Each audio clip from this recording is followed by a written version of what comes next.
I used to work with an independent towing company out near St. Cloud, Minnesota. We mostly operated near Wilmar, Sauk Center, Tomskog, and Glenwood. I usually did roadside assistance and recovery. Out in these parts, you get a surprisingly large share of vehicles that are just abandoned in the middle of nowhere. I know it's a common sight to see rusted out wrecks by the side of the road, but if it wasn't for guys like me, you'd see 3 times as many. So I got this call about a rust bucket that had smashed into a stop sign and been left by the roadside. I was called in for the pickup. It's not fun heading out in the dark as the rain clouds roll in, but that's even more reason to get it done. Accidents happen in the dark. Someone could get hurt. It took me a while to get out there. Not a lot of cars on the road. I turned on my warning lights and stepped out, keeping my earbuds in while I listened to my work playlist. I was sort of conditionally training myself to only listen to country on the job and rock on my spare time, thinking I could Pavlov my way into some kind of work-life recognition thing. Once I got out of my truck, I could immediately tell something was off. I'd gone down that road before and I'd never seen a stop sign anywhere near it. It was a straight road. Why would there be a stop sign? The car in question was this old Beetle. The paint had peeled off years ago, and half the interior was either rotten or torn out. There was algae halfway up the wheels, with tufts of grass sticking out of the suspension. This thing wouldn't run in 100 years. Hell, you could barely get it to roll at all. I was perplexed. There was no way someone was driving this or crashing into anything. Someone had dragged it up there for one reason or another. Turning my attention back to my truck, I almost choked on my spit. I counted no less than 5 people by the roadside, staring up at the flashing warning lights. 5 people, all different ages. They had this strange look of absolute adoration on their faces. Slack-jawed and unblinking, they didn't seem to mind my presence. They were just there for the lights. I looked at them for a moment. These were the people that had dragged the car up. No question about it. Hell, some of them had muddy hands and boots still. I thought about saying something, but figured I'd just get my phone out in case someone wanted to cause trouble. I locked my truck, not taking my eyes off these people, and tried to get on with my job. They didn't seem to mind. They just stood there, their eyes wide and black, staring at the flashing warning lights. It was so eerie. I walked around that car, constantly checking over my shoulder. I was waiting for one of them to burst into a sprint or scream, but nothing happened. They just stood there. Not a sound or a word. Heavy breathing. In unison. I thought about filming it, but honestly I had to get out of there. I scooched the fallen sign off the road and prepped the wreck. Through all of it, I got this worried chill creeping up my spine whenever there was a sharp noise. A rattling chain might set them off, or a creak of metal. I didn't know what these people's deal was, so I didn't know how unpredictable they were. As I finished up and got ready to move out, I threw a final glance back at them. My heart skipped a beat when one of their eyes, yes, a singular eye, turned to me. She was probably in her 40s, with the kind of face that just screamed exhaustion. As her second eye slowly settled on me, there was this bubbling unease in my stomach. Something about her was just inhumane. It didn't feel like meeting the eyes of a fellow Minnesotan, or even a Homo sapiens. This woman was something else. Something other. I was about to get back into my truck when she opened her mouth and spoke. "Look at me," she said. I did. I couldn't not do it. It felt like staring down a predator. Keeping it at bay, I had to look at her. Of course, there was a plan to it. I didn't notice the 2 men sneaking up on me from the other side of the road. I have a hard time retelling this part. It's burned into my thoughts, but it's not like a good burn. It's like a scab, and I just hate poking at it. The only word I can use for it is that it frightens me, not just because of the violent implications, but because I now know firsthand just how frail I am as a person and living being. Hands grabbed me, and I was pushed up against the side of my truck. Some guy in his 50s and what looked like a girl in her late teens, both insanely strong, with the kind of grip you might expect in a wild animal. They were clinging to me like their life depended on it, and yet none of them said anything. No noise, no words, just huffs and unblinking eyes. Even then, as my hands were pushed up against the cold metal, they weren't even looking at me. They were still looking up at the warning lights. The one who had spoken came around. She faced me and held something up. It looked like one of those old box cameras with a crank on the side. She turned it on with a metallic clunk, blinding me with a powerful and warm light. She slowly turned the crank on the side, like a nightmarish jack-in-a-box. With every click, something would block the light for a split second, effectively making it flash. She turned it faster and faster. Blinking turned into a strobe light. I can't explain what I felt. It was like something filled my stomach, like my body was contracting into itself, trying to make me shrink. I became so hyper-focused on this one blinking light coming from that awful clicking black box. I didn't even notice that they let go of my hands, or how they all gathered around me, how they watched as I had this mental seizure. I couldn't move and I couldn't look away. My mind was just filled with this clicking noise, resetting every impulse that came across my mind. I should run. Click. Who are these people? Click. I am in danger. Click. I couldn't finish a single train of thought. I just stood there, as transfixed to that box as they'd been to my warning lights. I don't know when I passed out. Could have been seconds. Could have been minutes. All I know is that I woke up by the roadside hours later as a passerby tapped me on the shoulder. "You all right there?" they asked. "You hurt?" I shook my head, trying to adjust my eyes. They still burned from the light. "I don't know," I said. I honestly don't know. I called my boss, telling them what happened, explaining why I hadn't answered any calls. I also gave a statement to the police, explaining what little I could to a very understanding man. It didn't make sense to them, or me for that matter. Nothing was stolen. Nothing vandalized. Just people attacking people for seemingly no reason. The officers seemed sorry to hear it, as if already apologizing for what they wouldn't be able to do. I didn't see them again until much later, under very different circumstances. I was put on sick leave for a couple of days to get back on my feet, but at that point, I didn't even know what I was feeling anymore. Coming home, I couldn't concentrate. Everything just felt off. I could barely keep myself focused on the most minute task. I forgot my cooked rice on the stove. I put down my phone in the middle of a phone call. I left the tap running. I kept getting sidetracked, like there was something vital missing in the back of my mind. This continued on and off for a couple of days. I vividly remember how I tried to stream some stupid reality show, but I kept forgetting what I was watching. I didn't dare to use my car to go shopping. I walked, and even then I had to look down at my shopping list every few minutes. I remember this one time when I tried to take a shower.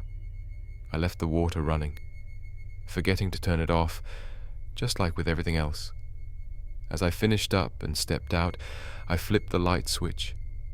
But that switch is this really sensitive thing, and I accidentally clicked it twice, making the lights flash. That sent a wave of warmth through my body, the kind of relieving warmth you get from stepping out of a blizzard and into a living home. It was familiar and welcome, as if this was what I was supposed to feel like. In a simple way, it fixed me. For a moment, I felt like myself again. I ended up standing there for about 20 minutes, just flipping the light switch on and off, on and off. I pressed it until the click of the switch started to sound like the click of the black box, until time started to slow, making every click seem further away, no matter how fast I went. And when I looked up at myself in the mirror, I could see that my eyes were completely black, as alien as those I'd seen that night. I could picture myself as her, exhausted, unblinking, and lost to the world. It scared the shit out of me. I shut my eyes and tried to keep them closed, but every moment away from the flashes, the clicking, it drained me, like being stuck in the middle of nowhere as a blizzard slowly picks up. I could feel myself growing distant, colder, slower. I twisted and turned in my bed, trying to focus on something. Anything. Mississippi, I mumbled. Spell Mississippi. I got all the way through it the first time. By the second time, I made it about halfway through. By the third, I could start, but didn't really know what I was doing anymore. By the fourth, I was upset, and I didn't even know why. At some point in the night, I heard sirens. Not too distant either. Something in me tickled. It wanted me to get up. The thought crossed my mind that maybe, on some level, I just wanted to see the flashing lights. I walked up to my bedroom window and put my hand on the blinders. I knew I shouldn't engage with it. I kept trying to fight myself. The only thoughts that met no interruption were those aimed at the sole purpose of seeing those lights. I kept trying to convince myself to step away, but it wasn't that easy. Just a peek, I thought, to see if it works. There were 3 police cars and a fire truck, all with their lights on. I was mesmerized. I saw it in such great detail. It was as if time took a step back just to allow me to bask in the excitement. I could see every color shift, the intensity of moving back and forth between lights. It was like an exploding mini-cosmos, filling my head with warmth and excitement. I stared blankly at it from my bedroom window. It was absolutely glorious. They were only there for a moment, but that was all I needed. I was left breathless, my face burning hot and my eyes watery. It felt like I'd run a marathon. Hell, even my knees were weak. I had a short moment of clarity as the clouds in my mind parted. I had to keep the momentum up. I had to stay sane. Running into the kitchen, I got my flashlight and all the spare batteries I could find, spilling an entire drawer of miscellaneous bits and bobs onto the floor. I had to stop a few times to flick the light switch. A boost. By the end of the night, I found myself standing in the middle of a dark kitchen with my flashlight firmly planted under my face, clicking it on and off and on and off. I had to. I stopped sleeping after that. Sleep gave me nothing, but that constant flash kept me going. It allowed me to keep my head clear enough to make some sort of plan, to fight it. Not that I really wanted to, but because I knew in my heart of hearts that it wasn't normal. They'd done something terrible to me, but for the moment, I had to find a way to live with it. I dug out my Christmas lights and set them to blink intermittently. I taped it up all along the walls in my bedroom, right next to my computer. Staying reasonably lucid, I managed to search the web for whatever this could be, but I couldn't find a thing. That was when I found this place, actually. I thought about posting this all the way back then, but I didn't know where to start. I kept trying to spell Mississippi in my head, to sort of test whether I was thinking straight or not. More often than not, I could make it through. But even a short lapse of flashes would make me drop a few letters. But yeah, I didn't get very far in my searches. I've never heard of something like this happening to anyone, and neither did anyone else, seemingly. Soon I was just Alt+ tabbing between my dark desktop and a full-screened white page. On and off and on and off. I could tell I was getting weaker. The lack of sleep betrayed me. My hands were shaking from a lack of food. After a while, I realized I couldn't just have lights around me. I needed to indulge, to stare, drown in them. I was getting desperate. I wandered the streets, hoping to see or hear something that would give me that rush back. I even thought about starting a fire just to get a fire truck to come by. That's when it hit me. That's probably what those people had been doing all along. They set that rusted car up, and lured me there, maybe solely for the flashing lights. It's hard to admit my low point. I was standing with my phone in hand, about to call 911 to claim I was being attacked. Anything to get flashing lights and sirens. There was that screaming voice inside of me demanding that I do it, and a whisper telling me I was destroying myself. I had a choice. Go down this path and find myself a slave to impulses, or to surrender to the cloud in my head. I chose the latter. I tossed my phone and wandered off, slowly forgetting where I was going, or what I was doing. I only vaguely remember the sky turning dark and rain. There was a car honking as they raced past me, and a worried driver asking me how I was doing.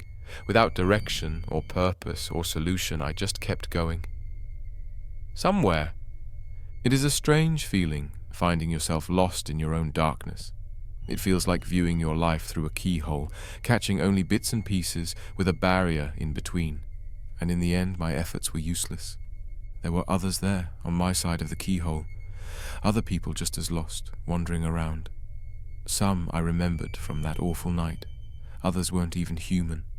It's not like I saw them, more that I sensed them. Then it all came back to me. I was standing in a clearing, in a forest, somewhere off in the middle of nowhere. There were others there, but I didn't care to look at them. All I could focus on was the middle-aged woman standing in front of me, with a blinking black box and a crank that clicked. Out of all the lights I'd seen, this was the most beautiful. It was like getting sucked into a deeper understanding. The clicks grew further apart, and every moment was stretched. In that bliss, every blink of the light was like days passing by in a heaven of my own making. There was a benevolence there, someone caring for me, like a balm on my soul.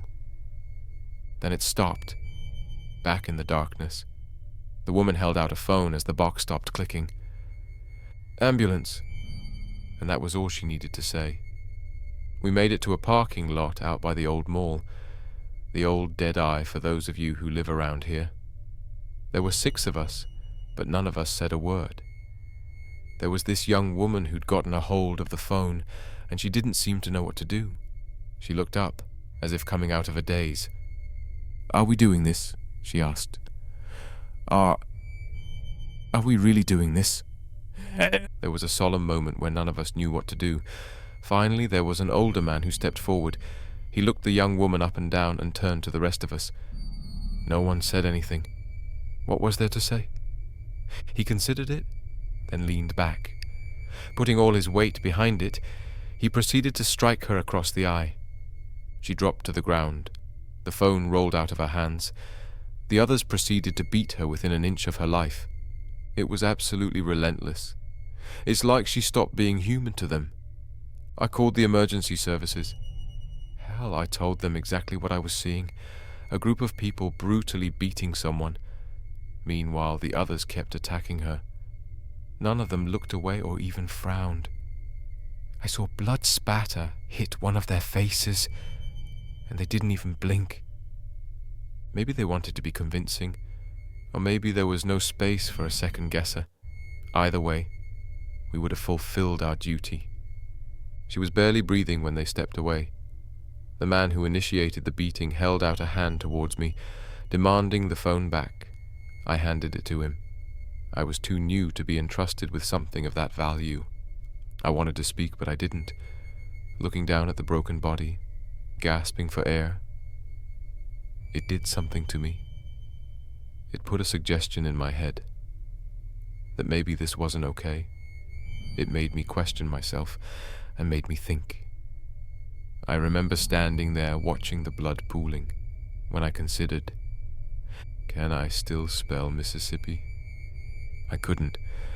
Despite following this path and succumbing to it all, it was still taking something from me. That was more apparent than ever. It was this subtle reminder that yes, I was going down the wrong path. I was doing something wrong. I wasn't fixing myself this way. There were sirens in the distance. I could see the top of the tree line changing color. They were coming. The others hid by the side of the road. their eyes going dark with anticipation. I joined them hesitantly, trying to make up some sort of plan. When the flashing lights came around the bend, it was like drinking a glass of ice water on a hot summer's day. It was a soothing breeze, nothing like what I'd experienced, that black box, but a substitute. A damn decent one at that. The colors bathed us, and we just soaked it all in. Except now I had this feeling that it just wasn't right. Like I was being used and manipulated. Like there was something in those flashing lights looking back at me. "Ew," someone whispered. "Yo." The others joined. A choir of hushed voices. At first it was just a noise, but I could see what they were getting at. It was a fitting name. The thing that drew us in. Giving us a peek at something else. EO, the end of the CU-EO. There was an ambulance and 2 patrol cars. By the time they got to the beaten woman, we were all stepping out of the woods together. Someone was yelling at us to stop. There were threats, demands, pistols drawn, then a click. Looking to my left, the woman with the black box had returned. A first flashing light in their direction was all it took to distract them. I couldn't see it properly from my angle. The others flocked to it like moths, but I hadn't fallen under its spell yet. Instead, I looked to the broken woman. She was barely conscious. The paramedics didn't have the time to take her away. One of them were hiding in the back of the ambulance, while the other just stood there, staring at the woman with the black box. We all moved forward slowly. A few whispers, a declaration of faith. No, not faith. Just worship. It isn't faith when you've seen it, when you know it's there. The others joined into a circle. 2 police officers as well. All of them stared blindly into this captivating light, this invitation to behold, to step outside yourself and see this hidden blessing. I tried to look away. I tried so hard. I tried holding my eyes shut, but I couldn't. I wanted to look deeper and disappear into that light, to let it burn me hollow inside and out, to be free, home. I heard it calling. I can't describe it, but I heard it. Even with 2 hands covering my eyes, the clicking noise from that box bore its way into my head and forced an electrical impulse of light inside my eyelids. No matter, I thought. Maybe it would be wonderful in the end. Looking back at it, it's so unreal. The thoughts are still there, but it's like they're not even my own. Like trying to recap a movie you saw 20 years ago, and, hadn't it been for one stupid thing, I would never have made it here. One of the officers, the one who drew a pistol, had dropped it. I slipped on it as I was drawn in. I fell hard, torso first, knocking the air out of my lungs. There, lying on the side, I noticed I was lying parallel to the beaten woman. Looking at one another from across the parking lot, I was reminded that there was still time. Looking at her, I didn't see EO. I just saw the pain of what was to come if I didn't tear myself away. So I did. In one quick swoop, I picked up the gun at my feet. I held it up, pointed forward and looked. I pressed the trigger. The moment I did, my eyes fell upon the black box. I could see it before me. Every flash of light from that box stretching into days, weeks. I could see the bullet travel across the sky in my mind, like a celestial body traveling across the stars. I could drown my thoughts in this world of EO, eternally seen and loved, wanted, needed. I gave up completely, just like the others. I did. It scares the shit out of me to admit, but experiencing that thing for the 3rd time was the final snap.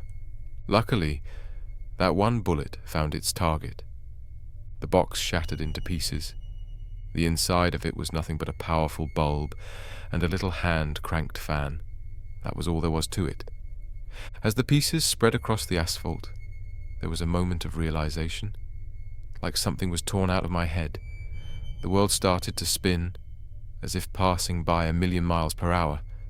I got the worst case of vertigo I've ever experienced, barely able to breathe from the nausea. Others collapsed to the ground, expunging their empty stomachs. I saw someone having a seizure. The man who'd beaten that girl half to death crawled up me, took my handgun, and fired every single round into the woman who'd held that black box. Maybe he, too, saw his chance to be free. It was absolute chaos. I was sick. I was accused. More flashing lights, but all they did was worsen my nausea.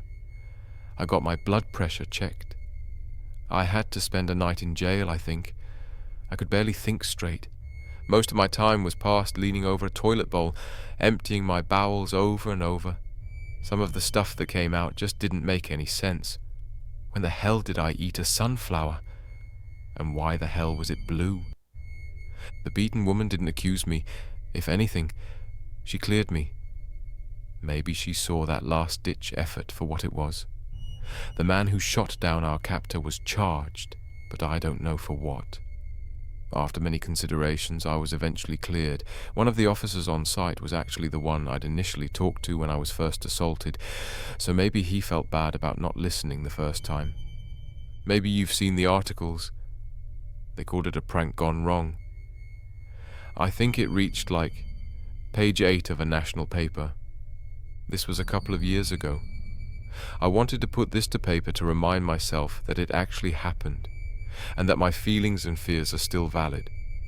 Because to this day, I get this sort of Pavlovian response whenever something flashes. It's like my body goes into shock, immediately trying to get something out of me. Hell, it made me throw up once when I was photographed for work. I think the box was something called a Raskian.